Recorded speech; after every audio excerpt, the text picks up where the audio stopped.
Do you think of short form as it pertains to your business? Like, is it just top of funnel that maybe someone might be more likely to find you on YouTube and subscribe because they saw a few Instagram videos first? Or how do you think about that? No, so those people on Instagram rarely go to YouTube. Generally, if we can get people onto our website, quite a good amount of them end up going to our shop. And basically, short form is either get people onto the website or get people on the email list. And that's the main thing. Hello, I'm Simon Owens, and this is The Business of Content, the show about how publishers create, distribute, and monetize their digital content. Jessica Dante didn't set out to build a multi-platform travel media company. She set out to escape one.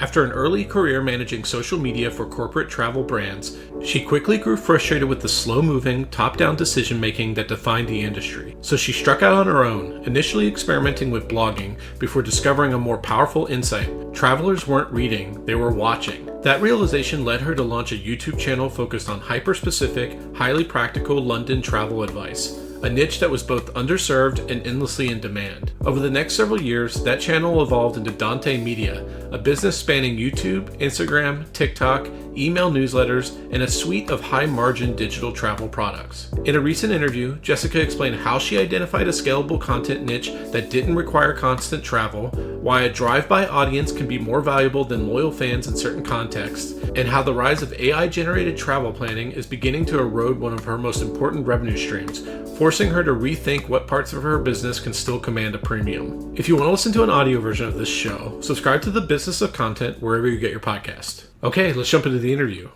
Hey, Jessica, thanks for joining us. Thank you for having me. So super excited to talk to you. You run a really cool media company that, from what I can tell, seems to consist of multiple YouTube channels, Instagram accounts, TikTok accounts that are centered around travel. Looks like primarily in like London and Paris. So I'm super excited to dive into that. I'd love to start with maybe just kind of the origin story of your company. I was looking at your LinkedIn prior to this interview, and it looks like you had at least some kind of background in travel media before then. So what were you doing prior to launching this company? Yeah, I started my career in social media at a big travel company. Well, it's big in the UK, but it's global, called TUI. So I've always been in social, but I was kind of always in corporate social. And pretty early on, I was like, "This ain't it for me. I gotta strike out on my own and figure out what to do." So I basically When you say you were in corporate social, what did the company do, and like what kind of stuff were you doing for them? Yeah, I worked for one of the groups that had 4 different brands under it. So I was basically, as like a young 24-year-old executive, making the social content for those 4 different brands. And this was back in like the days that Facebook was the prime one. We were kind of starting to get into Instagram a bit. I was doing a little bit with paid advertising, but it was very early days and very different things. And it was corporate, so it was very like, we had to run things past people who had no idea anything about social media and then would present ideas. And I was like, that's such a bad idea. But it would be like, well, we have to do it because, the big wig has presented this as something that they want done. So I was like, okay. But I just never loved that. So, I just knew, I've always known I wanted. Were the brands like travel agencies or hotels, or what were they exactly? They kind of were travel agencies, but they had specialisms. So one of them was Italy travel. So British people would see our social content, and then they would call up the call center and be like, "Oh, I saw this Instagram post and I want to go to the Amalfi Coast. So can you help me with the hotel and this and that and blah, blah, blah." And then we had that like one for Australia, one that was specialized in long haul holidays, and another one, God, this is a long time ago now. So the fourth, I can't remember what the fourth one was. It was a different setup to what I do now, but they were trying to grow their social media presence. But it was early days. So it was good. I think I learned a lot, in that role, and learned what I wanted to do and didn't want to do, and ultimately knew I wanted to run my own business. So I kind of started as, I guess, a quote unquote blogger, and I was trying to figure out like kind of how to do travel blogging. And then one day I just realized that I was like, I'm not actually reading any blogs. I'm actually watching a ton of YouTube content. every day. And it was in the day of the daily vlogger where I was just like, every morning I would wake up and I'd watch the same few people and then I'd find some new things to watch. So I was like, okay, I think there's something here and I need to go down this avenue because it's not fully explored just yet. So I basically started making YouTube videos, and I dabbled in some like general travel advice, but then I did a couple of videos about specifically tips for when you come to London. And one of these videos just like took off pretty fast considering I didn't really have very many subscribers. And at that point I was like, okay, well, that's actually a great niche because it's not going to require me to travel to be able to make content. And, millions and millions of people come to visit London every year. So it's a pretty good sized target market. So, and then I kind of just learned, how do you make a good YouTube video? How do you optimize for the algorithm? How do you make the audio sound good? And spent about 3 years building up the channel, started an email list, and really just focused on that, and then eventually could go full time with it. And then just kind of kept going from there. And here we are now. So how were you living in London? Had you moved there for the job? So I had moved for love. So that was part of my story.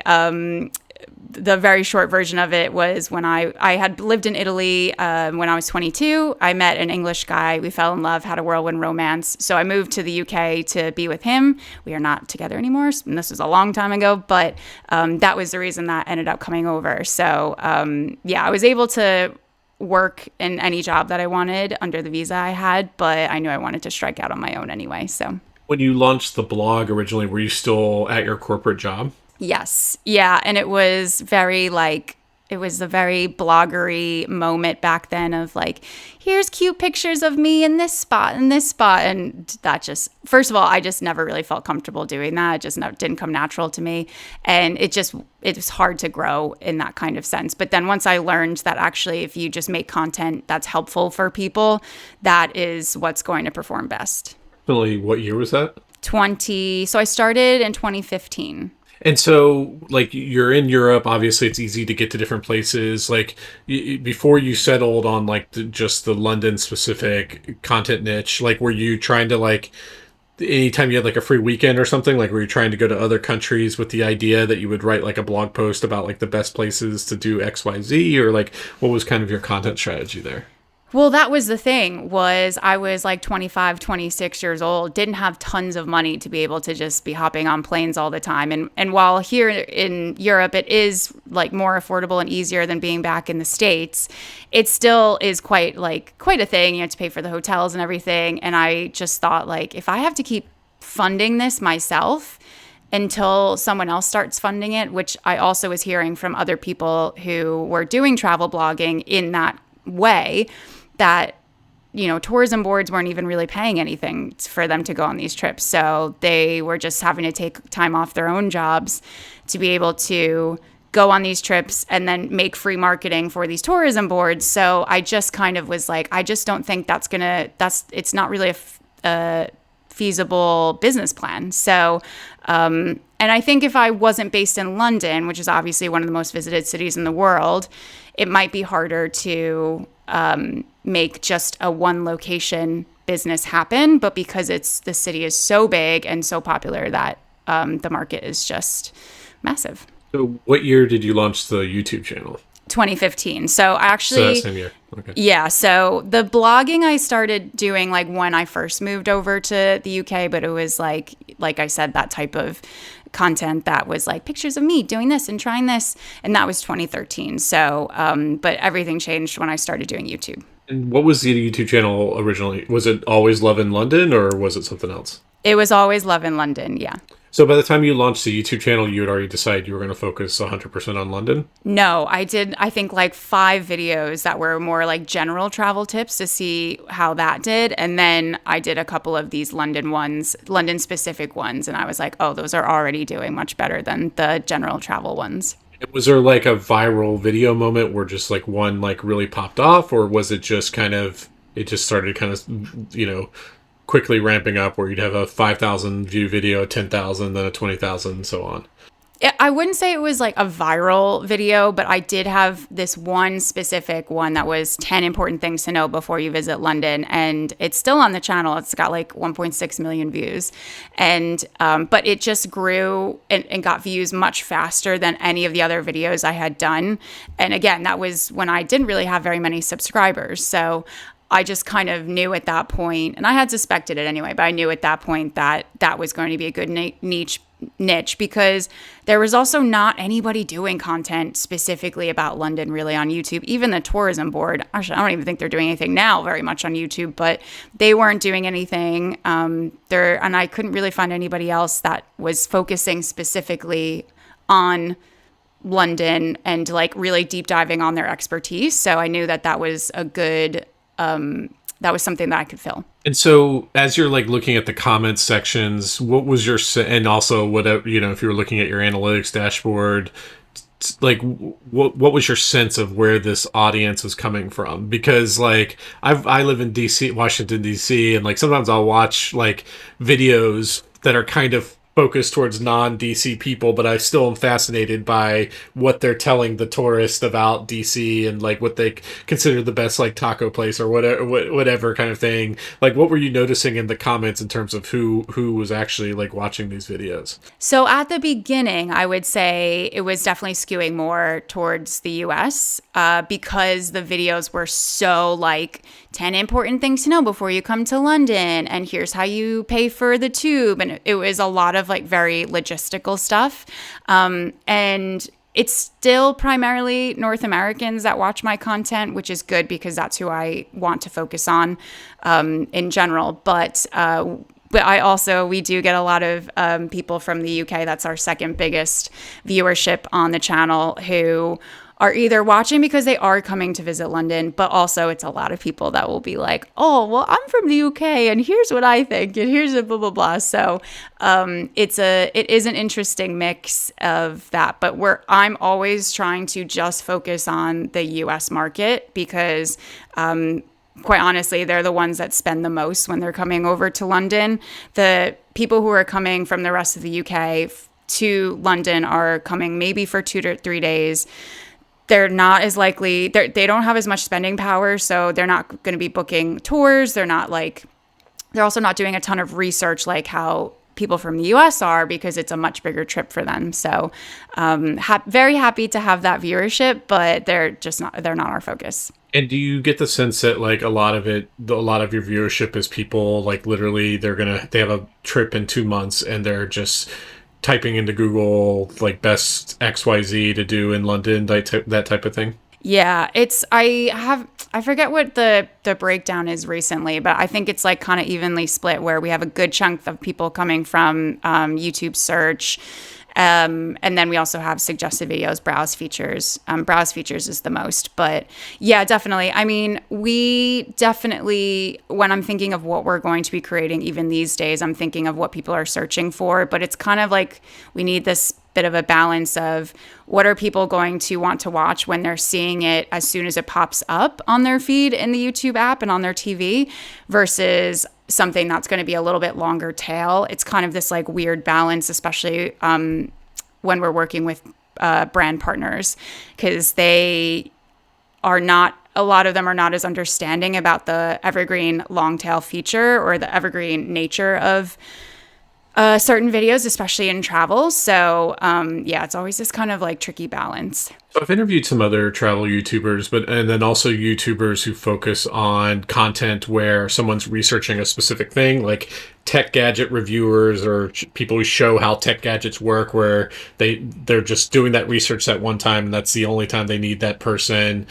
And I guess the question I always wonder is like, what's it like to have primarily a drive-by audience versus someone who's coming specifically, you know, for you because they watch every single video that comes out. I'm assuming that compared to the average vlogger, you don't have a higher percentage of your traffic is more drive-by kind of traffic. And how do you think about that in terms of building a more kind of long-term recurring audience versus the drive-by audience?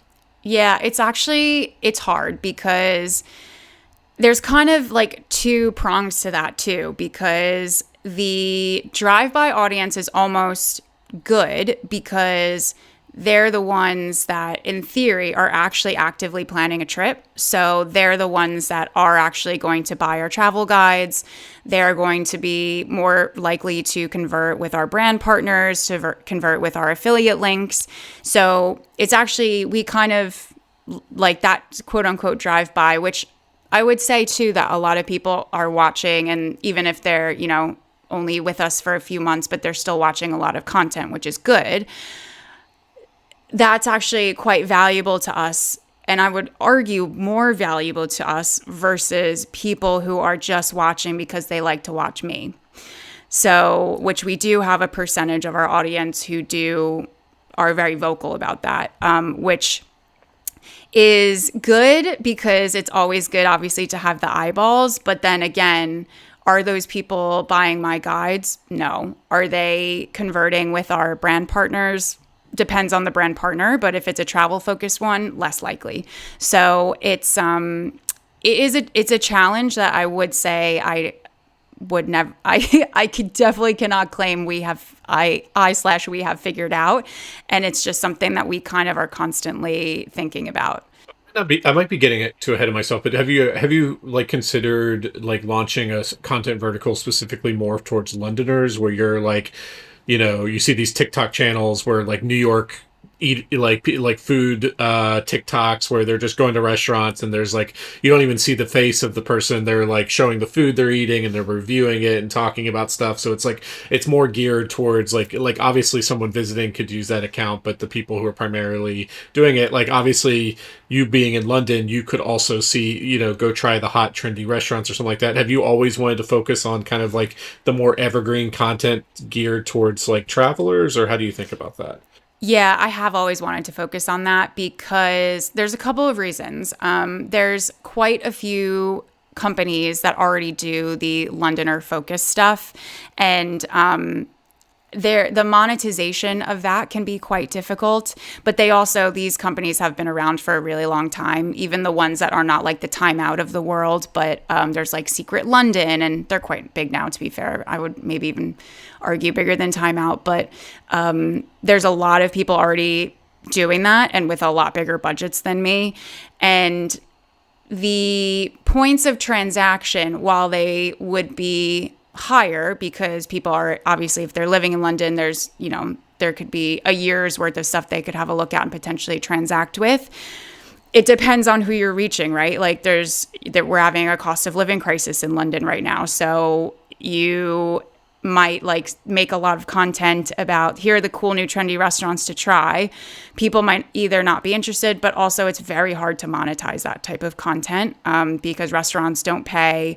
There's no affiliate program for booking restaurants. So it's not like if we send, 10 bookings, we get a commission off of that. So to me, I always like that there's, even though it's a finite amount of time, there is more points of transaction that we can try to be involved in. And it just interests me a bit more too, if I'm honest. I just think it's a bit more fun. I like helping people who have never been to London before, and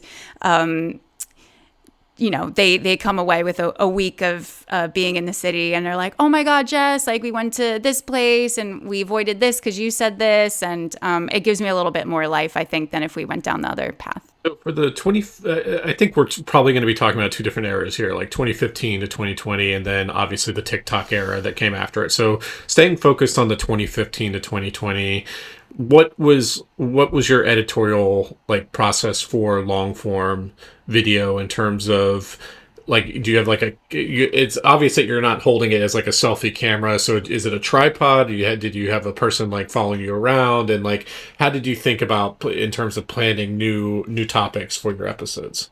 Yeah, you're right that pre-COVID, so I would say I think I hired a videographer to come around with me from 2017 until we got to COVID. So that was just, a videographer coming around with me. But I was doing everything. I was scripting, I was producing, I was doing location permissions. I basically would just send the videographer the script and be like, okay, here's what we're going to do. If you have any questions, here's also the schedule. Meet me at this time. Here's, we have 45 minutes here. I need you to get B-roll here. I was doing everything for that. And then 2020 hit, and obviously, for a year and a half, things were just almost at zero. It was I tried all the pivots in the world and just couldn't really get anything sustainable. So, but once travel picked back up again in terms of YouTube, I got back into filming eventually with a videographer once I had a bit more money to spend. And then, but actually in the last year and a half, I have gone back to self-shooting. So I haven't done anything with a videographer that was not, we also do some production work for some other brands. So that we always have I have a shooter with me. But I've just been shooting it myself to just try to keep costs down and make things as efficient as possible. And then we don't have to worry about scheduling, and I can go out on my own. So it's very lo-fi in terms of that at this point. So. Yeah, so you have it seems like you have a lot of B-roll that's interspliced within you on camera. Do you just have tons of B-roll in your archive and you can pull from that at this point, or you go for every single video, are you going out and getting shots of the different places? How do you approach that? We have so much archive at this point. It's actually so great because there are quite a few videos where I can make a 25-minute video that's explaining something and we don't need any additional footage. So that does make it really efficient. There is the time that the editor has to take to actually find all the footage. So we have an okay system. But I've been told that's what actually takes the most out of anything is finding the footage. And so that's been really good. But then occasionally there are things where there's certain museums we haven't shot. So I need to get permission and go shoot that. I filmed a couple weeks ago trying, viral foods around London video that had to be all fresh content, of course, but also that was quite fun to film. So I had some other YouTubers join me too. But no, we're quite lucky that we have so much back footage at this point that it makes making these videos a lot more efficient. And when you're talking on camera, is that like a tripod setup basically? And are you speaking extemporaneously, or is there do you have some kind of teleprompter or something like that in front of you? Oh, I just do the classic. I've got a Google Doc on my phone and it's on my lap, and then I do 2 lines at a time until I get it right. And then I look down, I read the next, and then my editor goes through and just chops everything out. So it's, nothing super fancy. And then for the long form videos, in terms of coming up with new topics, is it just gut feeling, or is there some kind of data-based way that you're going about, somehow analyzing keywords of what people are searching for and stuff like that? At the moment, it's mostly looking at what is doing well on other channels and seeing how we can do something similar. So there are a lot more channels for specific cities these days that are doing, Japan and things like that. So I can go and have a look and see what's working for them and how can we do our London spin on that. So that's a lot of it. Also, part of it is just instinct on my part. And I'm thinking about what are the questions that people are asking us. I do a little bit of keyword research. I probably could do a bit more, but it's just it's instinct off of what people are asking, also what I'm just seeing pop up. And also we're at the point where we had some really high performing videos over the last few years, but because they're now older, they've died down, but actually that information is still extremely relevant and people want to know it. So a lot of what we do now is kind of remaking what worked 4 years ago and updating it and making it a better video, making better thumbnails, reshooting that, making the script more interesting, and kind of repeating that stuff for 2026. So, and a lot of this year, a lot of the content we have, it's in the title says parentheses 2026, so people know it's quite up to date. Do you try to prioritize collaborating with other YouTubers or anything like that? No, I should do more of that, to be honest. I just struggle with timing and I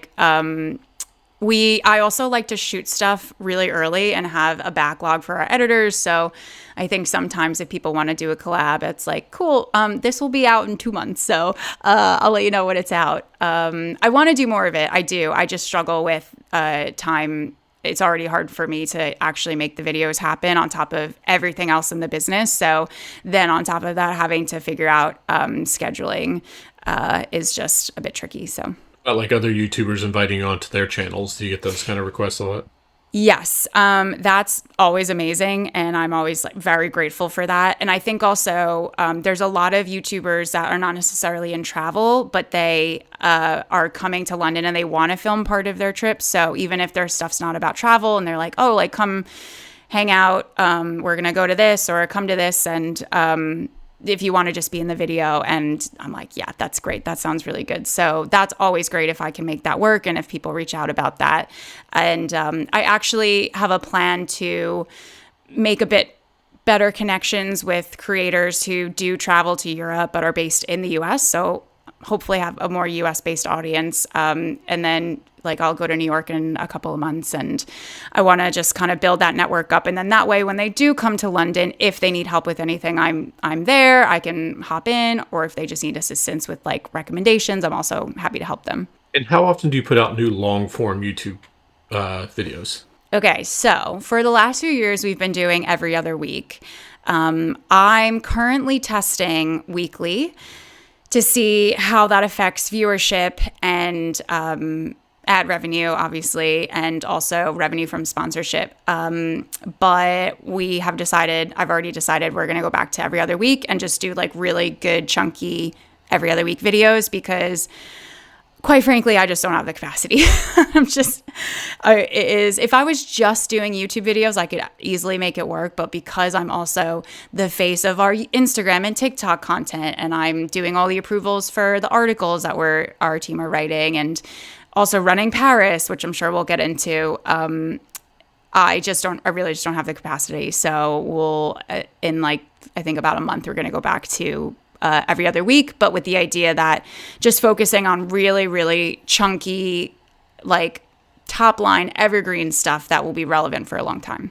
So walk me through the evolution of monetization for the channel.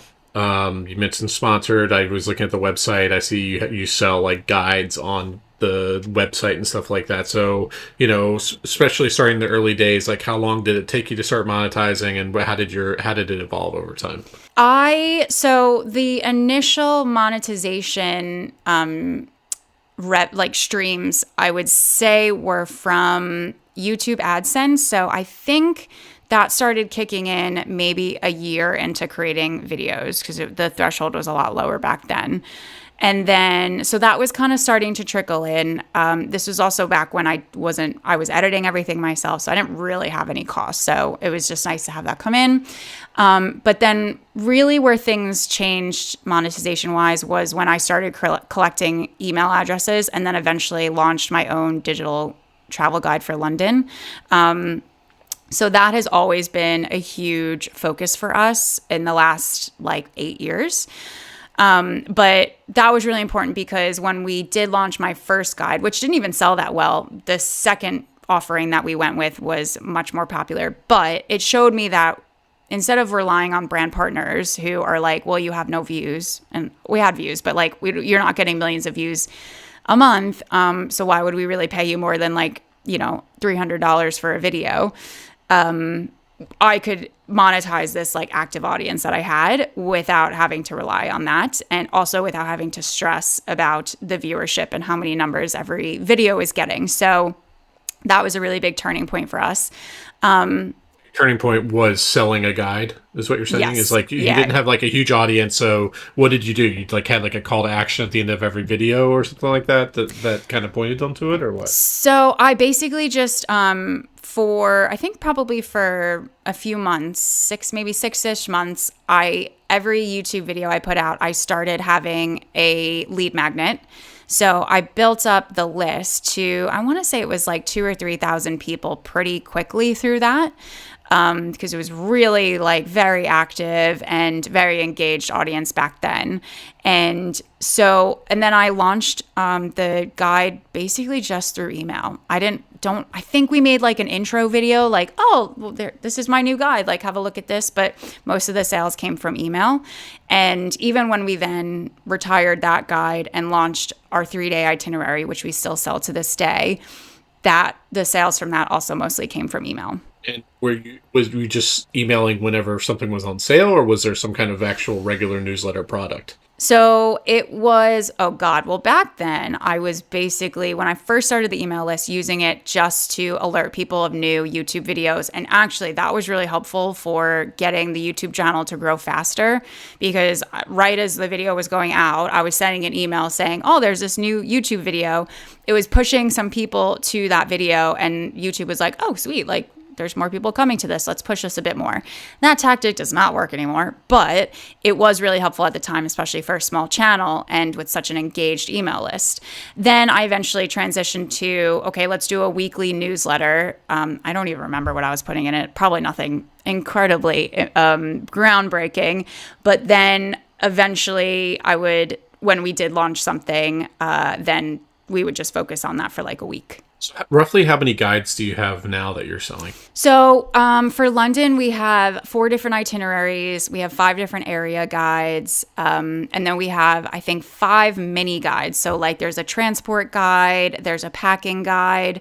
You can get membership to our Facebook group. And then we have a festive guide. That's for the festive season.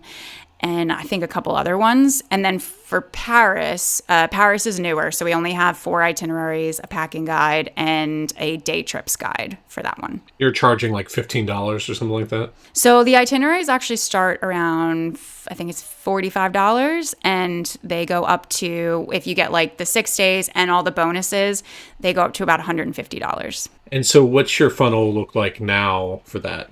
Yes. So basically what we're always trying to do on short form social and long form is get people onto the email list. So we've got one main lead magnet. So I'm going to talk just about London because Paris is pretty similar, but one main lead magnet that we've been pushing for quite a few years, but still is growing the list. So sometimes we talk about that in a YouTube video.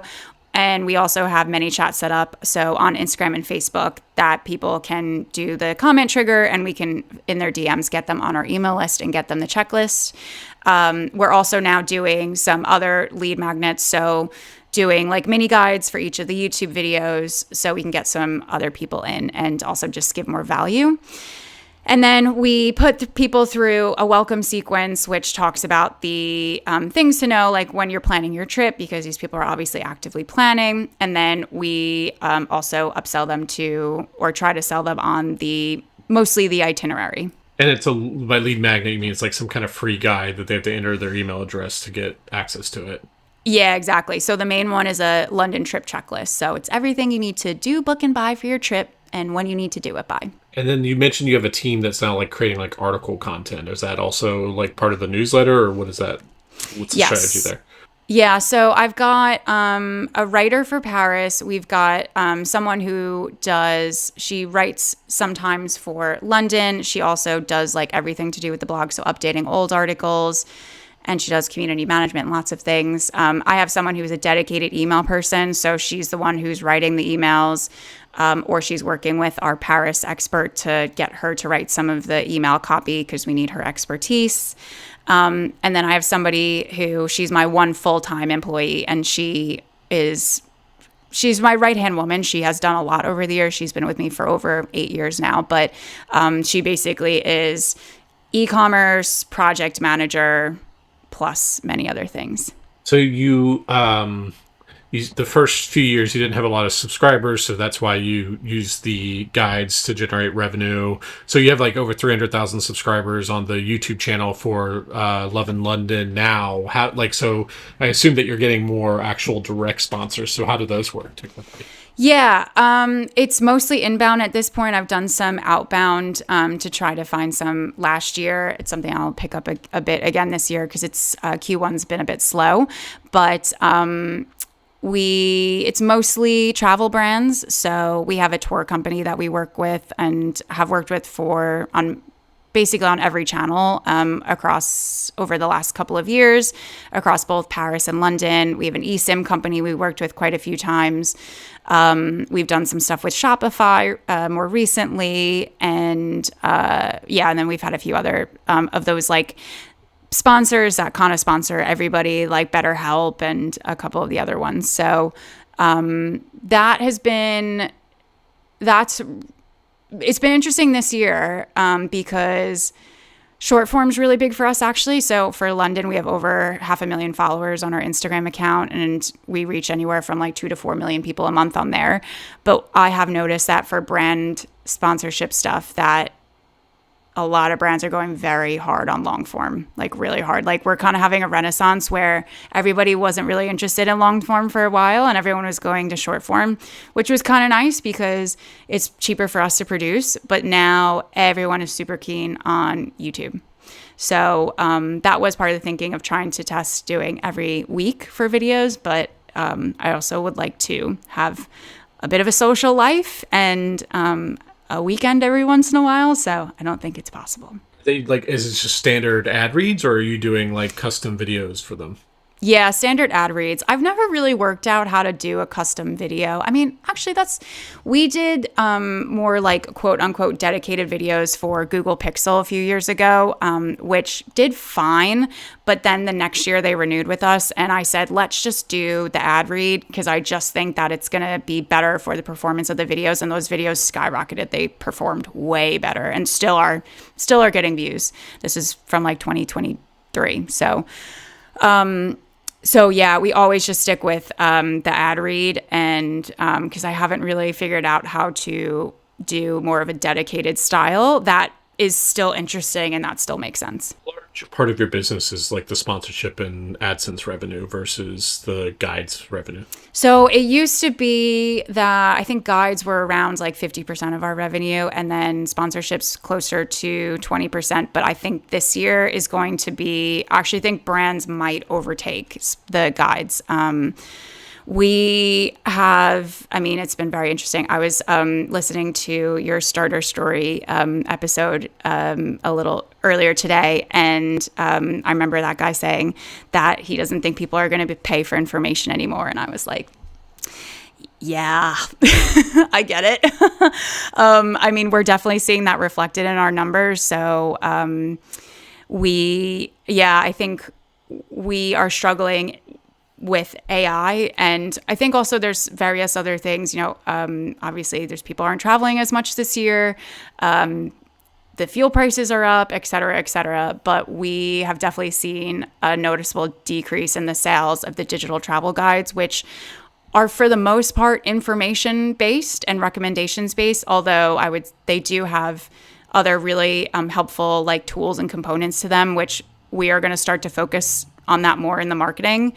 But for sure, we have definitely felt that shift. Yeah. So like people are going into Gemini or whatever and just like asking it. And I do this now, even in DC, where I'm like, I have a friend visiting and I'm just like, and they want to be, they're staying at a hotel in the Pin Quarter and I'm typing into Gemini, like, I'm meeting for someone lunch in Pin Quarter. What are some good lunch spots that have outdoor seating type of thing? And it just spits out some suggestions for me.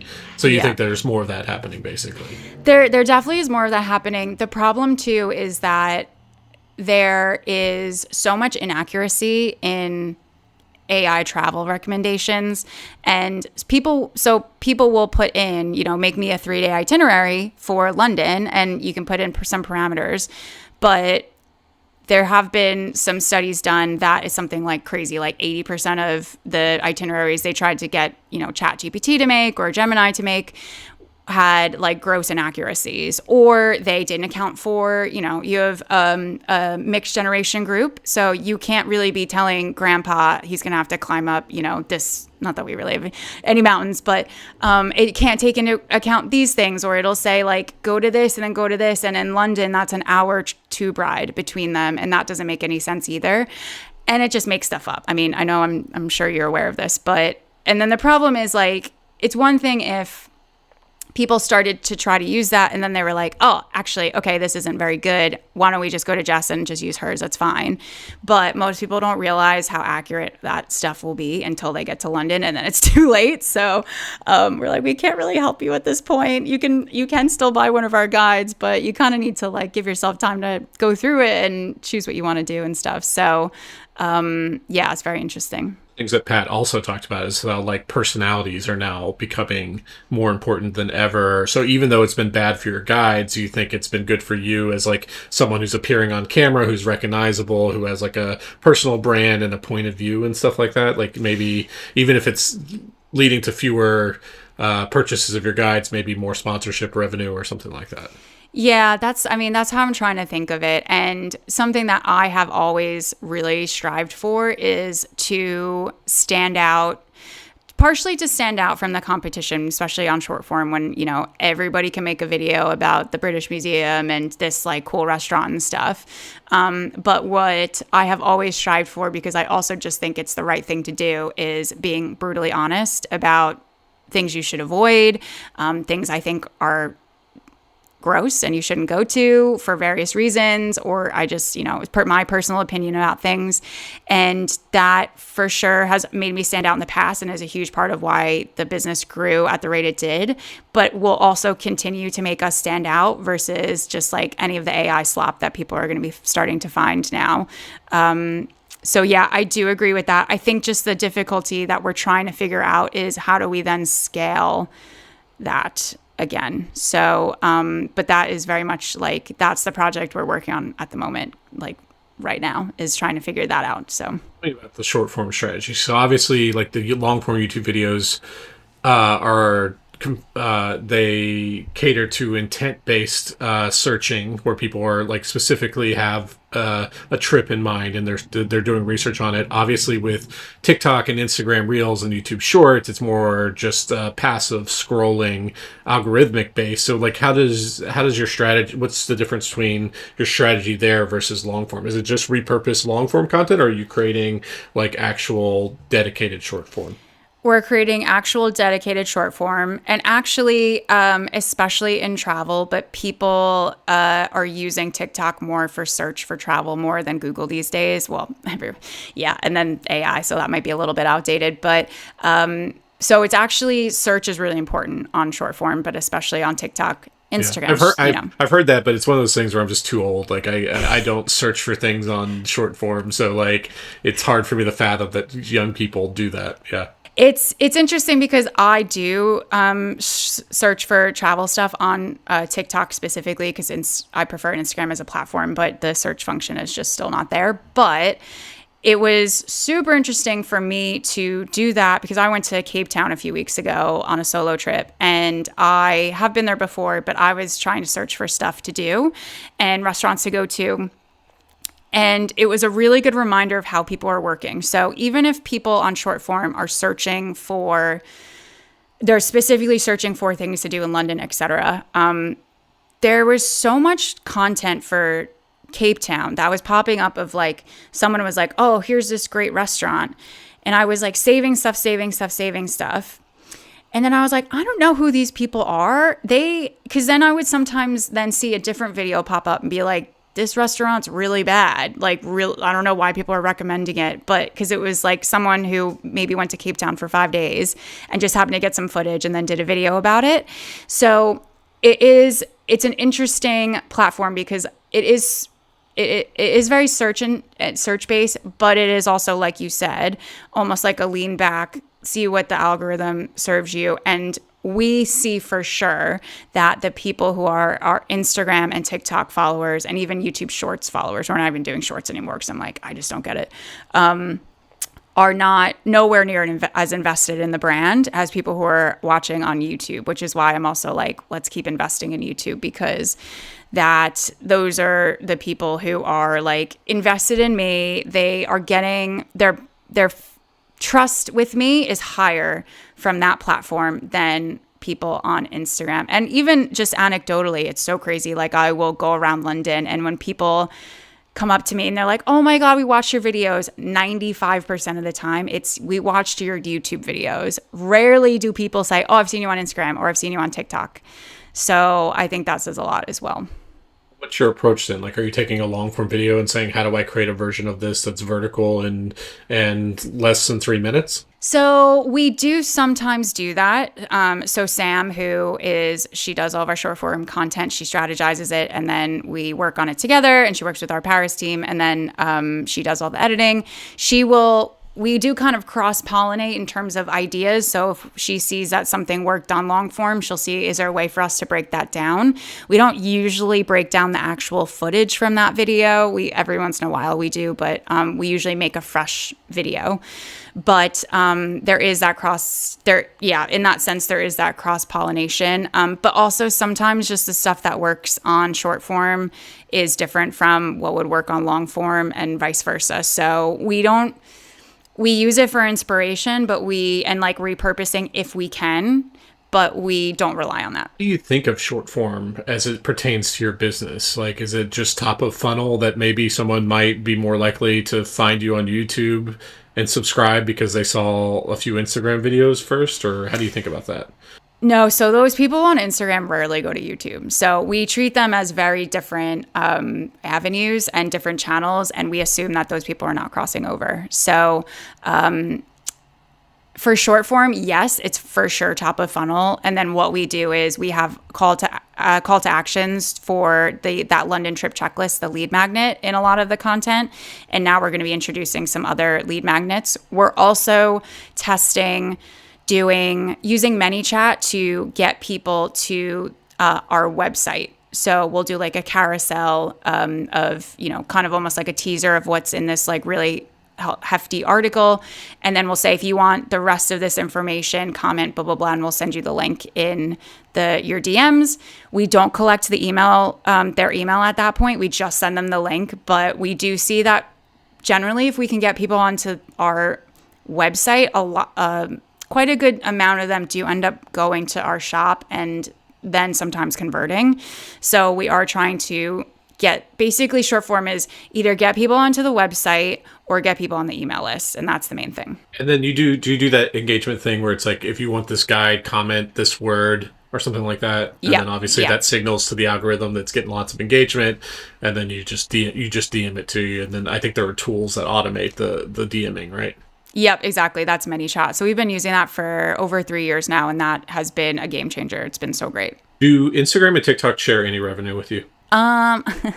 No, not really. I have to ask this every time. I'm like, because like it's a complete black box, and TikTok claims that it shares revenue, but most of the creators I talk to, like, I mean, for the amount of work we put in, it doesn't even cover the costs. I mean, we did get we had a bit of a bump last month from our TikTok revenue, because I think maybe one video that was longer than a minute went viral, so that was good. But it wasn't. I think it was like £600 or something. I was like, okay, sweet.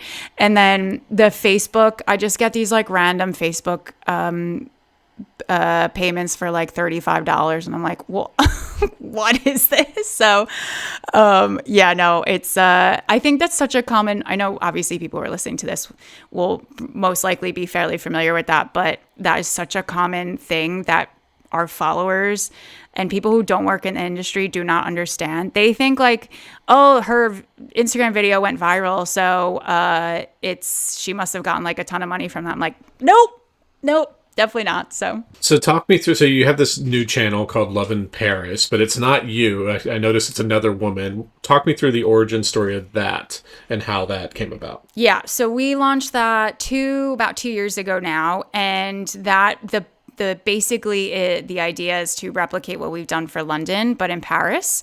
So that's why I'm not in it, because I'm not a Paris local. So I was like, we have to have people that are very knowledgeable on Paris and that live there and can make the content themselves. So we actually usually have 2 to 3 creators that are doing that.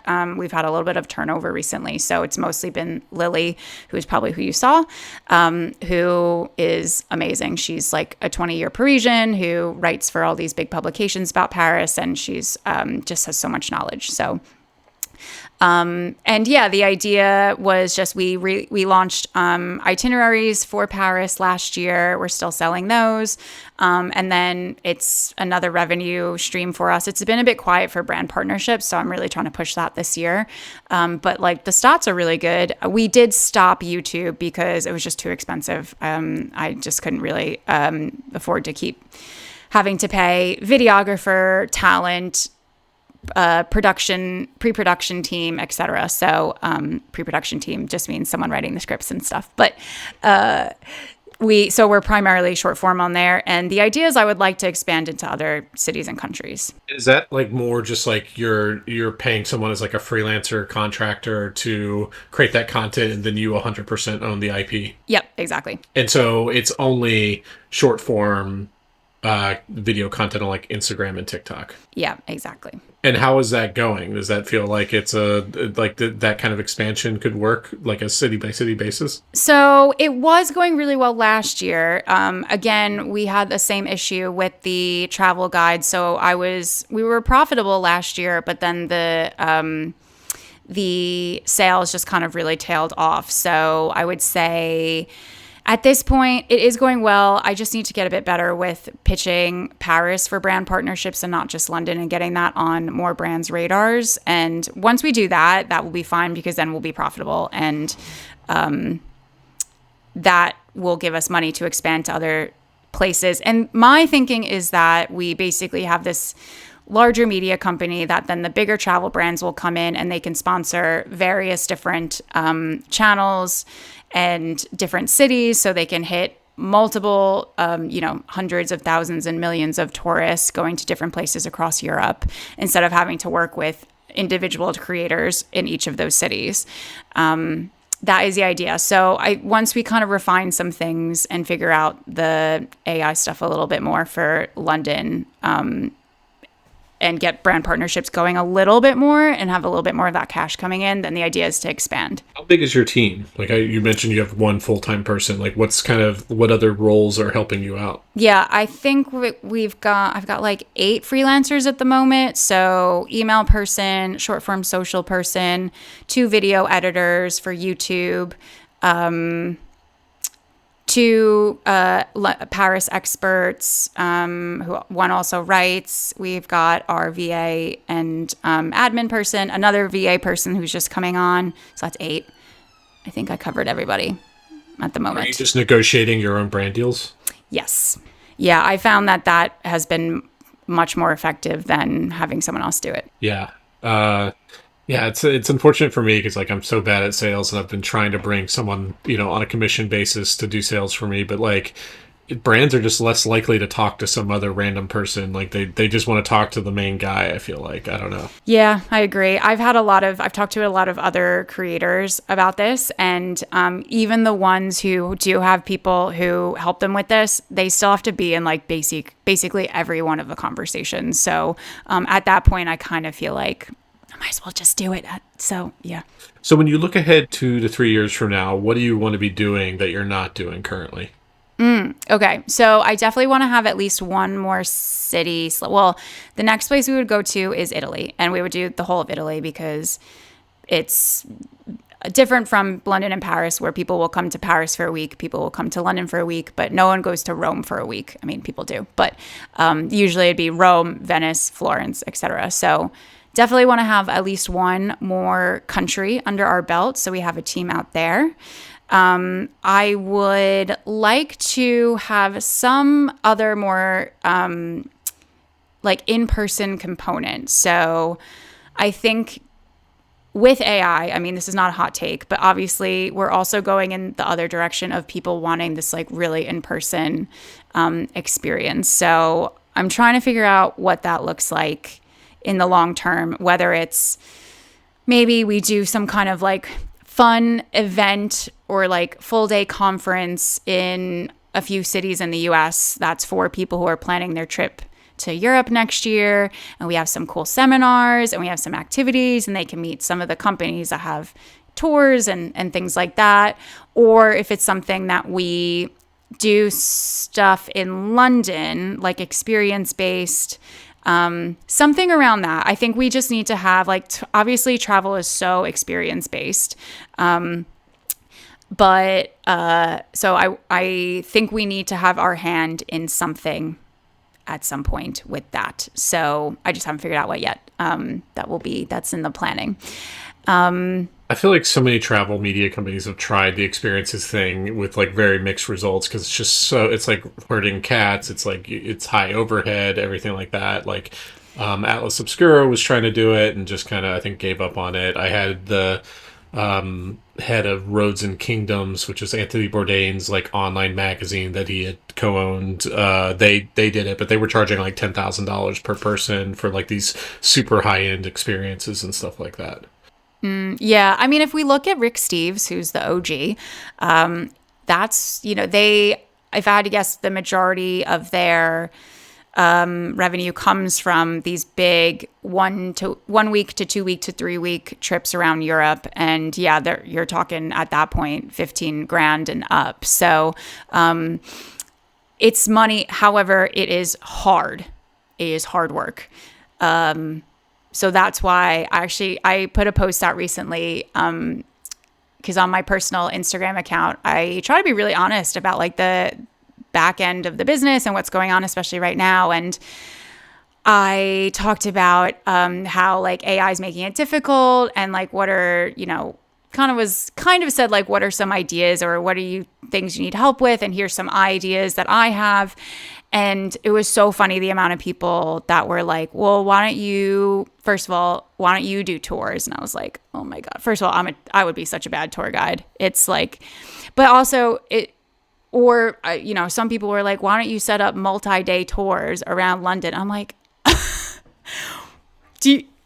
okay, like I'm talking about how we're having a bit of a difficult period in the business, and I obviously don't have like tons of cash to throw around right now. And then on top of that, you want me to set up a multi-day tour? Actually, one person said around the UK. So I was like, it's so, you're right. It's really hard. And there's also there's a ton of competition in terms of like, if we were to talk about half-day walking tours and things like that. And so that's where like the thinking needs to go, and like what's something that we could do that's differentiated. And I think there is still some space for stuff. For example, when I was in Cape Town, I was like, wow, I'm a solo traveler and there's a bunch of stuff I would love to do, but I don't really want to do it by myself. I can do a lot by myself, but there was a few things that like I went to Franschhoek, which is the wine region, and I did 2 days by myself and 2 nights. And the amount of people that were like, why are you here by yourself? I was like, well, okay.